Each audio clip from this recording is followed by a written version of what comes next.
का आपके अपने YouTube channel ADRS commerce classes में आज हम अकाउंटेंसी क्लास 12th का हम देखेंगे। पहला जो चैप्टर है गैर लाभकारी संगठन। ये संगठन कौन कौन से होते हैं इसके बारे में जानकारी कर लेते हैं। हमने जैसे लिखा हुआ है गैर लाभकारी संगठन यानी नॉन प्रॉफिट ऑर्गेनाइजेशन। अब इसका मतलब होता है कि ऐसी संस्था जो लाभ कमाने के उद्देश्य से स्थापित न की गई हो। वो संस्थाएं 8 प्रकार की होती हैं। कौन कौन सी होती हैं? नंबर 1 पे होता है शैक्षणिक संगठन, यानी जितने हमारे स्कूल है, कॉलेज है, विश्वविद्यालय है, महाविद्यालय, जितने सारे विद्यालय चल रहे हैं वो नो प्रॉफिट नो लॉस पर चलाए जाते हैं। दूसरे नंबर पर आता है हमारा सेवा देने वाले संस्थान, जैसे चैरिटेबल ट्रस्ट होते हैं। लोग जो बड़े बड़े लोग जो कंपनियां हैं वो उनको चैरिटी करती है, यानी दान में कुछ पैसा देती हैं। वो उनसे ये अस्पताल, औषधालय और अनाथालय वगैरह की सारी कुछ चलाई जाती है, जिसका भी कोई लेखा जोखा होता है, लेकिन वो नो प्रॉफिट और नो लॉस पर चलाए जाते हैं। तीसरा होता है हमारा खेल संस्थान, यानी खेल क्लब हो गए, व्यायामशाला हो गई, जैसे आजकल स्पोर्ट्स क्लब चल रहे हैं। ये सारे क्लब जितने भी हैं वो नो प्रॉफिट नो लॉस पर चलाए जाते हैं। इनको चलाने के लिए लोग जो उद्योगपति हैं वो चैरिटी करते हैं, दान देते हैं, उनसे ये चलाए जाते हैं। ऐसे साहित्यिक संस्थान हो गए, जैसे हिंदी भाषा में कोई आदमी योगदान दे रहा है, हिंदी भाषा में शोध कर रहा है, तो उसके लिए जो खर्चा आता है। और अंग्रेजी भाषा या कोई भी भाषा है उसमें कोई शोध करता है, तो उस शोध करने के लिए जो खर्चा लगाया जाता है क्लब के माध्यम से, संस्थान के माध्यम से, हिंदी साहित्य संस्थान के माध्यम से, तो उस पैसे के लिए जो चैरिटी आती है, दान आता है, उसके माध्यम से चलाया जाता है। पांचवा होता है हमारा सांस्कृतिक संस्थान, यानी लोक नृत्य जो परिषद है उसको लिए भी हमारा ये संस्थान बनाया गया है। एक छठा पॉइंट आता है हमारा धार्मिक संस्थान। आपने देखा होगा मंदिर है, मस्जिद है, गुरुद्वारा है और गिरजाघर है, इन सब के लिए एक परिषद बनाई गई है। और इन परिषद में क्या होता है कि जो लोग चंदा देते हैं, मान लीजिए हम लोग मंदिर में जाते हैं, मंदिर में हमने 10 रुपया भगवान जी को डाला, तो भगवान जी के पैसे वो भगवान जी लेते नहीं है, उनको वो क्लब के लोग ले जाते हैं। उससे फिर उस मंदिर का खर्चा चलता है। मंदिर में मान लीजिए पुजारी हैं, मंदिर में और भी लोग आए हुए हैं, तो उनका खर्चा इन्हीं संस्थानों के माध्यम से चलाया जाता है।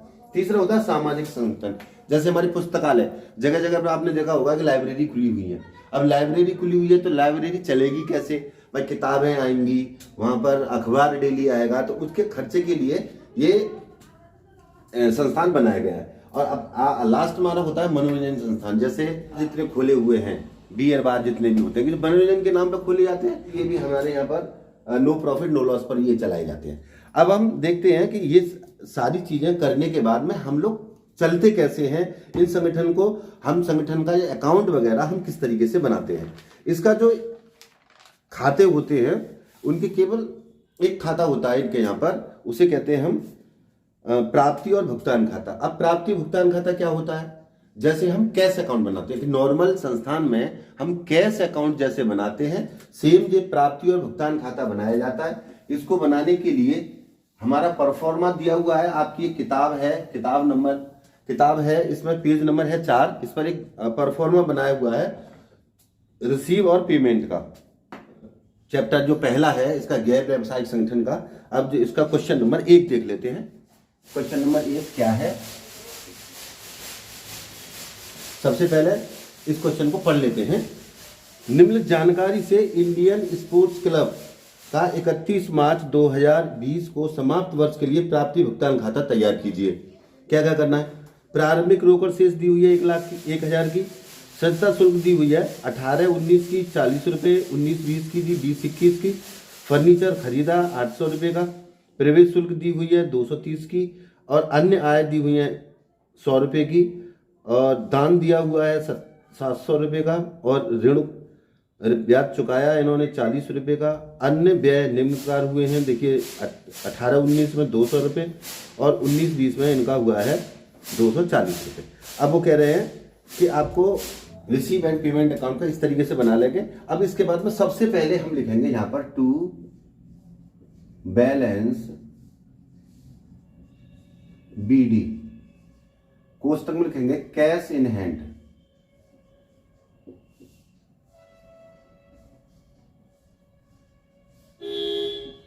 पैसा जो हाथ में है वो वाला, तो यहां पर है 1,000 रुपये, तो यहां लिख देंगे।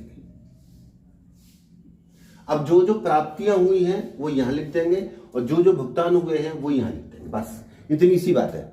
तो देखो सदस्यता शुल्क प्राप्त हुई है, यहाँ लिखेंगे टू सब्सक्रिप्शन फी,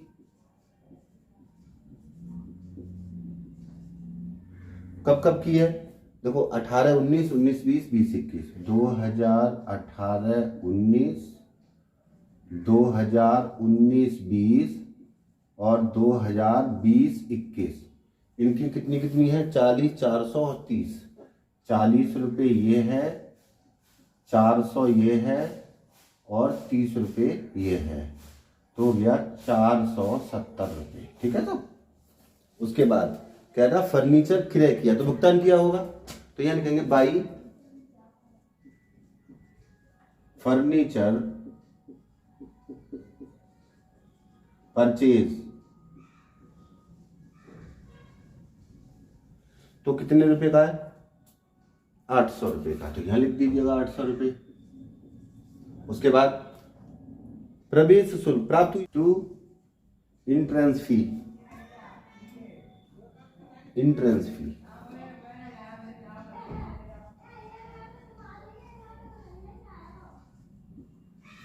ये 230 रुपए की। ठीक है सर। उसके बाद अदर इनकम,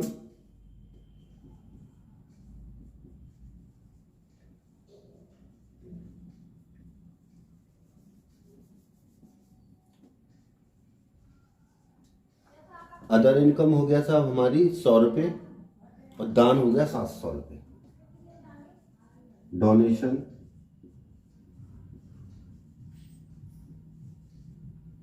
हाँ डोनेशन हो गया 700 रुपये।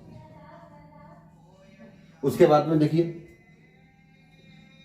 ब्याज चुकाया यानी पेमेंट किया, तो पेमेंट में लिखेंगे बाई इंटरेस्ट पेड,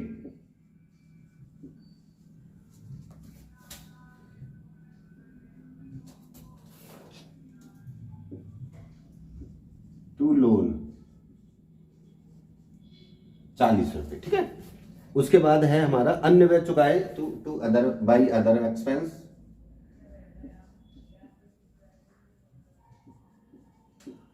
दो 2018 19 और 19 20, अब कितना कितना हुआ, 200 और 240, ये हो गया 440। ठीक है। अब इनका करेंगे बैलेंस, जैसे हम पहले भी करते आए हैं, सब अकाउंट में करते हैं। सबसे पहले अकाउंट का बैलेंस करेंगे और सबसे पहले बैलेंस करेंगे रिसीव का। तो देखो 0 और 7 और 3 10 का 0 हासिल 1, 8 9 10 11, 11 और 4 15 के 5 हासिल 2 सॉरी 1 और 1 2, इसका आ गया टोटल 2500। ठीक है। अब ये 2500 हम यहां पे लिख देंगे और 2500 में से इसे घटाएंगे। तरीके दो है, इसको लिखने के बाद इन दोनों को तीनों चीजों को टोटल करके लिख दो या बैलेंस निकाल दो। कैसे निकालेंगे, 0 देखो 4 और 4 8 और 2 10 का 0 हासिल 1 हुआ। अब 1 5 सॉरी 4 और 1 5, 5 और 8 8 और 5 13 लाने 15 2, 15 का 5 हासिल 1 और 1 2, यह आ जाएगा। यहां लिखेंगे बाई बैलेंस CD और यह आ जाएगा 1220 रुपये। इस तरीके से आपका ये क्वेश्चन हो जाएगा। आशा करते हैं आपको ये वीडियो पसंद आई होगी। अगर वीडियो पसंद आई हो तो चैनल को लाइक करें, दोस्तों को शेयर करें और अगर चैनल पर नए हैं तो चैनल को सब्सक्राइब करें। जय हिंद, जय भारत।